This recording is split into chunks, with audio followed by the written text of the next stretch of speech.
Hello everyone, welcome back to my channel. आज चाहिँ हाम्रो घरमा धान बाँड्ने काम हुँदैछ है, त्यही भएर ठुलो भाँडामा खाना बसाइरहेको छु मैले। खेतालाहरू हुनुहुन्छ टन्नै, अनि त्यही भएर ठुलो भाँडामा खाना बसाएको छु। अनि यहाँ चाहिँ मैले दाल चलाइरहेको छु है।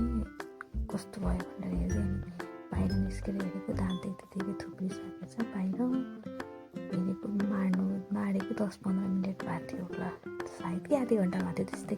कति धेरै मारिसक्नु भएछ। अनि हेर्नु न, हाम्रो बिजुलीको तारमा पराल अल्झेर यहाँ चाहिँ पराल बाँध्ने पनि हामीले खेताला बनाएको थियौँ। अनि पराल बाँध्नु हुँदैछ, कोही चाहिँ यहाँ धान दिने ओसार्ने काम हुँदैछ सबै फ्यामिली। अनि अलिअलि खेतालाहरू पनि लाग्छौँ। अनि त्यसपछि भित्र आएर फेरि म आफ्नो कामतिर लागेँ।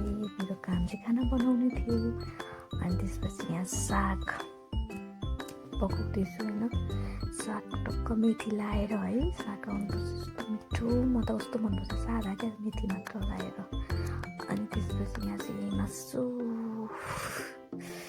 मासु त खानु परिगयो। त्यसमाथि काम गरिरहेछौँ, बाहिर सबैजना काम गरिराख्नु भएको छ। अनि मिठो त खानु परिहाल्यो नि अलिअलि।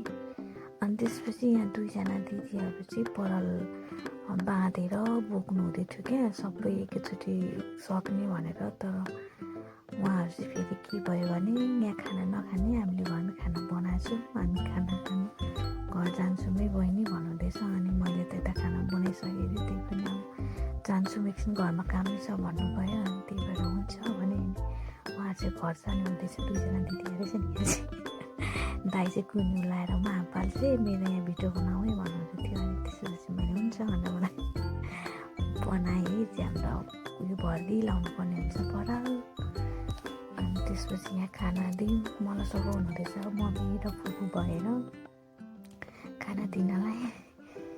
अनि मैले सोधेर मात्र भिडियो बनाएको है, भिडियो बनाऊँ भनेको हुन्छ बनाउन भन्नुभयो। अनि त्यही भएर मात्र बनाएको, उहाँहरूले अनुमति दिएर मात्रै बनाएको है भिडियो चाहिँ मैले। अनि त्यसपछि फेरि स्टार्ट भयो काम।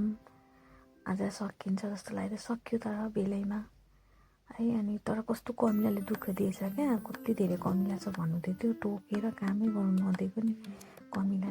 मुसा त्यति धेरै मुसा कस्तो लाग्यो हाम्रो पोजिसनमा, मुसाले माटो निकालेछ भन्दै कोटाउनु हुँदैछौँ पर बसेर।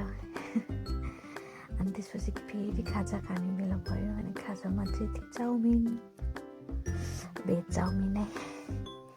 खाजामा चाहिँ चाउमिन खाऊँ ल भनेर अनि पुगेछु पनि अलिअलि त। अनि त्यही भएर मैले चाहिँ फेरि हतार गएर खाजा बनाएँ। खाजामा चाहिँ चाउमिन, भेज चाउमिन। यति मात्रै आजको दिन।